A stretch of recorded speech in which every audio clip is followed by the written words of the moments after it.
I'll take a short video of the Makino KE 55. Going to run a program. The readout looks like it's shaking, but it's really not. I'm going to hit the cycles back up and hit the cycle start.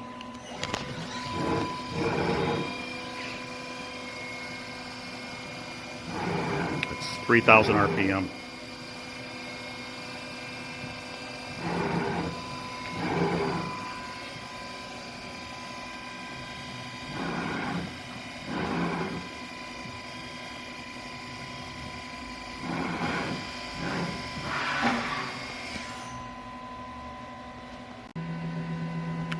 We'll have a look at it coming off the home position, coming out to the piece, second part of the program. Program stop, cycle start.